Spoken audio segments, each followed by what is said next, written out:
প্রমাণ সহ মৈনাককে পুলিশের হাতে তুলে দিল এলা। হ্যাঁ বন্ধুরা, এমনটাই দেখা যাবে। তাই সম্পূর্ণ জানতে ভিডিওটিতে লাইক দিয়ে চ্যানেলটি সাবস্ক্রাইব করে দেখতে থাকুন।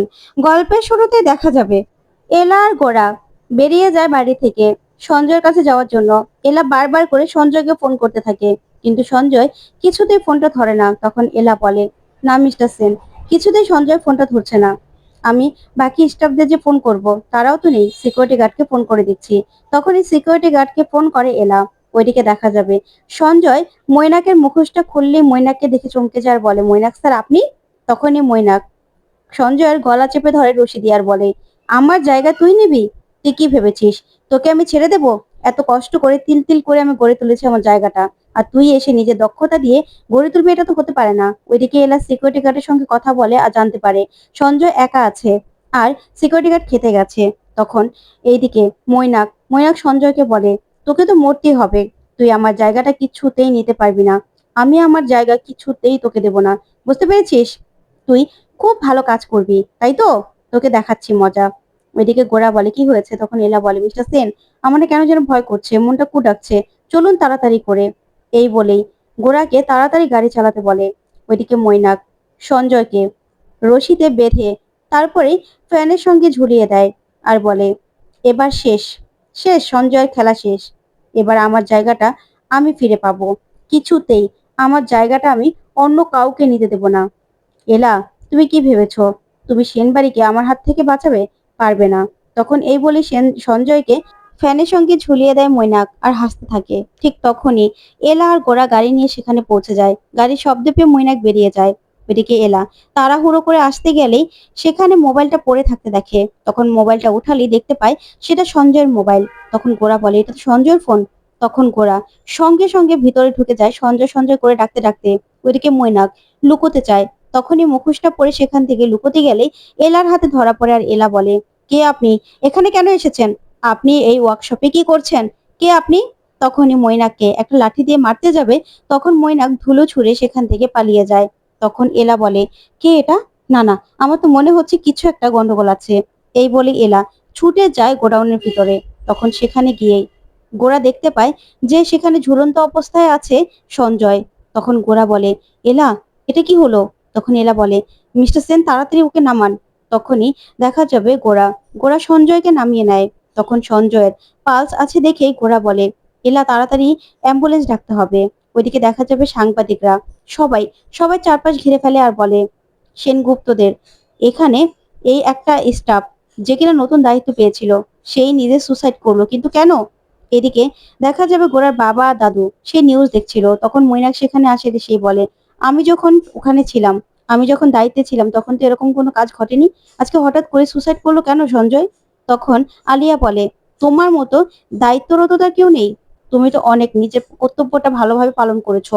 তখনই গোরার দাদু বলে, আচ্ছা দিদি ভাই, তুমি চুপ করো। তখনই সেখানে গোরা আসে। আসলে গোরার বাবা বলে, কি হয়েছে গোরা, ওখানে কি হয়েছে? তখন গোরা বলে, জানি না, সঞ্জয় হঠাৎ করে এরকম একটা কাজ কেন করলো সেটাই বুঝতে পারছি না। এলা কোথায়? এলা? এই বলে এলাকে গোরা খুঁজতে থাকে। ঠিক তখনই পুলিশ অফিসার সেখানে আসে আর সে বলে, মিস্টার সেন, আপনাকে আমাদের সঙ্গে যেতে হবে। তখন গোরা বলে, কেন? তখন অফিসার বলে, সঞ্জয় নিজের সুসাইড নোটে লিখে গেছে যে অফিসের অতিরিক্ত কাজ আর ওভারটাইমের জন্যই সুসাইড করতে বাধ্য হয়েছে। আর সেখানে আপনার নাম লেখা আছে। আপনি নাকি কোম্পানির লোকদেরকে অতিরিক্ত ওভারটাইম করতে বলেছেন, আর সেটাও মানতে না পেরে নিজে সুসাইড করেছে। তখন ঠাম্মি বলে, হায় হায় হায়, ওই মেয়েটার জন্য আমাদের সর্বনাশ হয়ে গেল। ওই অপয়া মেয়ে এলা, এলার জন্য সব শেষ শেষ শেষ হয়ে গেল। ওই অপয়া মেয়েটা জবে থেকে আমাদের ব্যবসায় ঢুকেছে, ব্যবসাটা একদম শেষ হয়ে গেল। তখনই মেঘনা বলে, আচ্ছা ঠাম্মি, শুধু শুধু এলাকে কেন দোষারোপ করছো? এলা কি কিছু করেছে নাকি? আগে সবটা জানো, তারপরে না হয় সবটা বোঝা যাবে। তখনই রিমু বলে, কিন্তু দিদি ভাই, ও কেন সুসাইড করতে গেল সেটা তো বুঝতে পারছি না। তখন ক্রিস বলে, হ্যাঁ আমি তো ওখানে ছিলাম, ওখানকার ওয়ার্কাররা তো খুব ভালো ছিল, তারা নিজেরাই তো ওভারটাইম করতে চাইলো। তখন ঐশী বলে, তুমি কেন এসবের মধ্যে কথা বলছো বলো তো? তোমার এসবের মধ্যে কথা বলার কোনো দরকার নেই। তারপরে দেখা যাবে ক্রিস অফিসারকে বলে, অফিসার, আমি ওখানে ছিলাম, আপনি বিশ্বাস করুন, আপনাদের কোনো ভুল হচ্ছে, আপনি বাকি ওয়ার্কারদের জিজ্ঞাসা করুন না। তখনই গোরা বলে, হ্যাঁ অফিসার। তখন অফিসার বলে, না, আপনাকে আমাদের সঙ্গে যেতে হবে। এই বলে গোরাকে নিয়ে চলে যেতে লাগলে মৈনাক বলে, দাঁড়ান অফিসার, না গোরা, তুই কোথাও যাবি না। তখন গোরা তাকিয়ে থাকে। তখন মৈনাক বলে, এই সব কিছুর জন্য দোষী আমি, তাই আমাকে আমাকে ধরে নিয়ে যান অফিসার। ওইদিকে দেখা যাবে এলা। এলা বলে, নিশ্চয়ই নিশ্চয়ই সঞ্জয়কে কেউ মেরে ফেলার চেষ্টা করেছিল, আর সেটা হবে মৈনাক স্যার। মৈনাক স্যার বাদে এই কাজটা আর কেউ করতে পারে না। কোনো না কোনো ক্লু তো আমি নিশ্চয়ই পাবো। এই বলে এলা এদিক ওদিক খুঁজতে থাকে। ঠিক তখনই এলার চোখে পড়ে রশি। তখন রশিটা দেখে এলা চমকে যায় আর বলে, এই রশিটা এখানে কে আনলো? এখানে কি করে আসলো? ওইদিকে গোরা মৈনাককে বলে, মৈনাক তুই কেন আমার দোষ তুই ঘাড়ে নিচ্ছিস? তখন মৈনাক বলে, না, এতদিন আমিই তো ওই সবকিছু দায়িত্বে ছিলাম। যতই যতই আমি রিজাইন করি না কেন, এই সবকিছু দায়ভার তো আমার ঘাড়ে যায়, তাই না? তাই এই সবকিছুর জন্য দায়ী আমি। ওইদিকে গুনগুন মনে মনে বলে, দাদাভাই গোরাকে ছোট করার জন্য এতদিন ধরে এত কিছু করছে, অথচ গোরাকে এখন কেন বাঁচাতে চাইছে? ওইদিকে এলা সিকিউরিটি গার্ডকে বলে, আচ্ছা দাদা দেখুন তো, এই রশিগুলো কি এখানেই ছিল? তখন সে সিকিউরিটি গার্ড বলে, না ম্যাডাম, বাইরে কতগুলো দোকান আছে, কিন্তু একটা দোকানই আজকে খোলা আছে, সেই দোকানে এগুলো পাওয়া যায়। ওইদিকে ওইদিকে মৈনাক বলে, না গোরা, তুই আমাকে আটকাবি না। এই সব কিছু এই সব কিছু আমার জন্য হয়েছে, আর আমি এই পরিবারের জন্য সবকিছু করতে পারি। এই পরিবারটা না থাকলে তো আমি ছোটবেলা থেকে দুমুঠো খেতে পড়তে পারতাম না। তখন গোরার মায়ের কাছে গিয়ে বলে, আন্টি, আপনি মানেন তো যে আমি আমি গোরাকে শুধুমাত্র নিজের ভাই নয়, নিজের সবকিছু মানি। গোরাকে আমি ভালোবাসি, তাই গোরার জন্য আমি সবকিছু করতে পারি। নাকি আপনারাও এলার মতো মনে করেন যে আমি এই পরিবারের শত্রু? তখন গোরাকে বলে, গোরা, আমি তোকে আমার দিব্যি বলছি, তুই কোনো রকম বাড়াবাড়ি করবি না। আমি আমি আমি নিজের দায়টা স্বীকার করছি, আমি যাব। তখনই আলিয়া বলে, কেন মৈনাক, শুধু শুধু নিজে কেন যেচে পড়ে সমস্যায় পড়তে যাচ্ছ? না, তুমি আমার কথা ভাবনি একবারও? আমি কোনো ক্রিমিনালের স্ত্রী হয়ে বেঁচে থাকতে পারবো না। তখন মৈনাক বলে, আলিয়া, তুমি আমাকে ভালোবাসো তো? তাহলে আমি যা করছি ঠিক করছি, আমাকে যেতে দাও। ওইদিকে সংযুক্তা মনে মনে বলে, না, এ ছেলেটা জেলে গেলে আমার মেয়েকে আমি বাঁচাতে পারবো। তখন সংযুক্তা আলিয়াকে এসে বলে, আলিয়া, ও যা করছে ওকে করতে দে। ঠিকই তো, ওর দায়, ওকে তো ওর দায়ভার ওকে বহন করতে হবে। ওইদিকে মেঘনার খুব খারাপ লাগতে থাকে। তখন আলিয়াকে ঐশী বলে, হ্যাঁ, যার যেটা প্রাপ্য সে সেটা পাবেই, তুমি আটকাবে না। তখনই তখন দেখা যাবে আলিয়া বলে, না, আমি মৈনাকে কিছুতেই যেতে দেবো না। মৈনাক সব সময় পরিবারের জন্য বিপদে পড়ে। ওইদিকে মেঘনা মনে মনে বলে, মৈনাক আমার সঙ্গে এত খারাপ করেছে, তারপরেও আমার কেন মৈনাকের জন্য এত কষ্ট হচ্ছে, কেন খারাপ লাগছে? ওইদিকে গুনগুন গোরাকে বলে, গোরা, তোমার জন্য আমার ব্রো থানায় চলে যাচ্ছে, জেলে চলে যাচ্ছে, আর তুমি কিনা এখনো দাঁড়িয়ে আছো। ওইদিকে এলা এসে সবটা শুনতে থাকে। তখন গুনগুন বলে, এতটা স্যাক্রিফাইস করছে আমার ব্রো তোমার জন্য, আর তুমি এখনো এলার কথায় আমার ব্রোকে ভুল বুঝবে?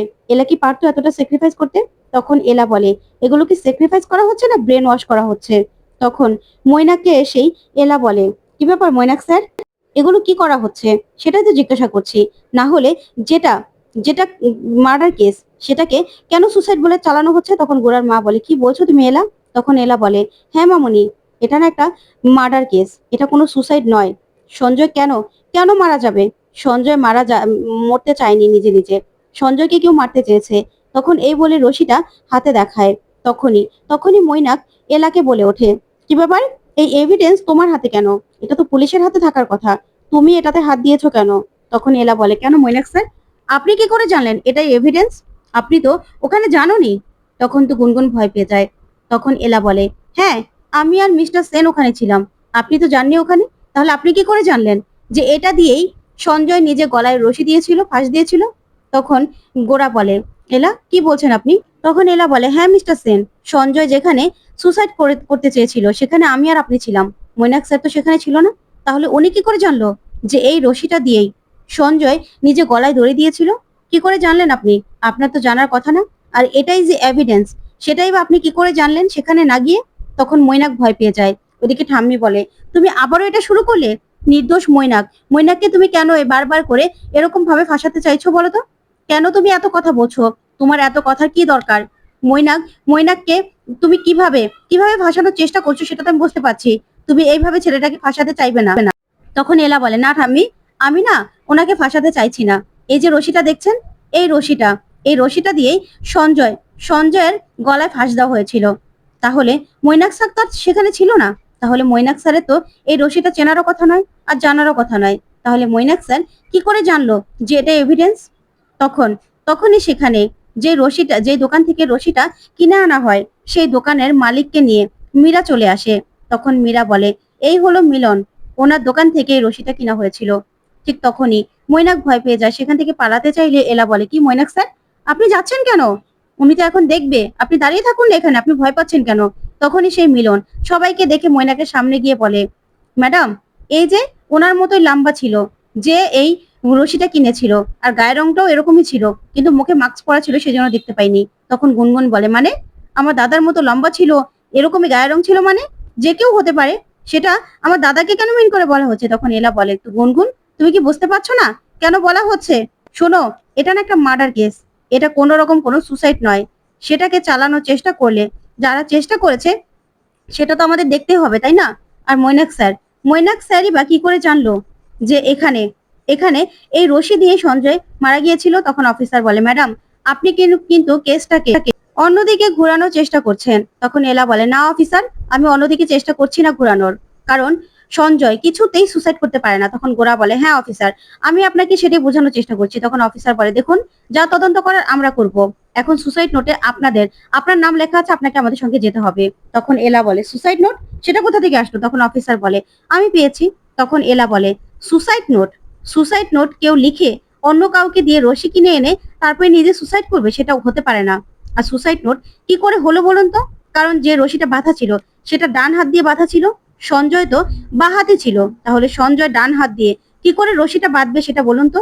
আসলে যে সঞ্জয়কে মারার চেষ্টা করেছিল সে না এই ছোট্ট ভুলটা করে ফেলেছে। সে জানতো না যে সঞ্জয় বাঁ হাতে ছিল। সঞ্জয় সব কাজগুলো বাঁ হাতে করতো, সে ডান হাতে কিছুই করতো না। তখন তো মৈনাক ভয় পেয়ে যায়। তখন এলা বলে, যে এই কাজটা করেছিল সেই ছোট্ট ভুলটা করেছে, তাই সঞ্জয়কে মার্ডার করার চেষ্টা করা হয়েছিল। আর সঞ্জয় এখনো বেঁচে আছে, তাই সঞ্জয় যখনই মুখ খুলবে তখনই বুঝতে পারবেন সবটা। তখন অফিসার মৈনাককে বলে, আপনি আমাদের সন্দেহের তালিকায় আছেন।